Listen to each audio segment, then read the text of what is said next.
بسم اللہ الرحمن الرحیم۔ لالی مدد صاحب، میرا نام نسیم عباس ہے اور میں بیسیکلی ادھر سعودی عرب میں جاب کر رہا ہوں۔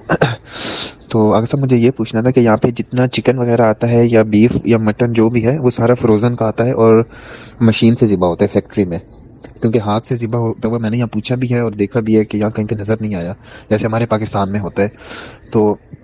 کیا آقا سستانی کے نزدیک یہ مشین سے ذبح کیا ہوا کھانا جائز ہے یا نہیں؟ اب ہمیں نہیں پتہ اس پہ تکبیر پڑھی یا نہیں پڑھی، قبلہ رخ ہے جانور یا نہیں ہے، برائے مہربانی اس پہ تھوڑی رہنمائی کر دیں۔ کھانے پینے کے معاملات میں جہاں اگر شک ہو رہا ہو کہ یہ حلال ہے یا حرام، کوئی چیز بہت ہی روشن حلال ہے، بات ذبیحے کی ہو رہی ہے کہ مرغی کو ذبح کرتے وقت کا ذبیحہ یا کسی حلال گوشت جانور کو، حرام گوشت جانور کا تو ذبیحہ اس کے ذبح کرنے سے وہ حلال نہیں ہو جائے گا۔ حلال گوشت جانور کا جو ذبیحہ ہے یعنی اس کے ذبح جو ہے وہ ذبح شرعی ہونا چاہیے۔ ذبح شرعی کے جو شرائط ہیں ان میں مثلا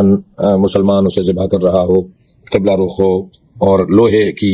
چھری سے اسے ذبح کیا جا رہا ہو اور بسم اللہ کہہ کے، اللہ اکبر کہہ کے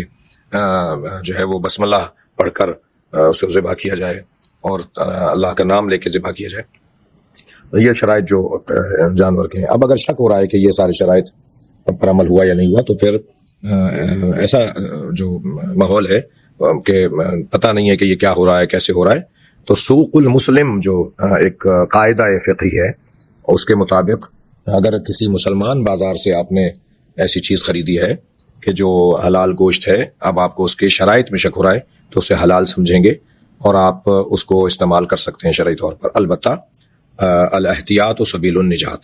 احتیاط جو ہے وہ نجات کا رستہ اور ذریعہ ہے۔ کوئی قیامت نہیں آ رہی کہ ہم گوشت ہی کھائیں جس میں شبہ ہے کہ یہاں کیا ہوتا ہے اور کیسے ہوتا ہے۔ بہتر یہ ہے کہ ایسے ممالک میں رہنے والے عزیز ان غذاؤں کو استعمال کریں کہ جو غذائیں یقینی طور پر قدرتی ہیں اور ان کی اپنی آنکھوں کے سامنے ان کے شرعی تقاضوں کو پورا کیا گیا ہے، اور ورنہ خود اپنے بہت زیادہ ہے تو وہاں جو احباب رہتے ہیں ان کے اپنے فارم ہاؤسز بھی ہیں، اپنے جاننے والوں کے فارم ہاؤسز ہیں، وہ وہاں جا کے خود ذبح کریں جانور کو اور ایک مدت تک کے لیے اپنے گھر میں اس کو محفوظ بھی کر سکتے ہیں۔ اگر آپ ہمارے لیٹسٹ ویڈیوز کے بارے میں جاننا چاہتے ہیں تو ہمارے چینل کو سبسکرائب کریں اور بیل آئیکن کو پریس کریں۔ شکریہ۔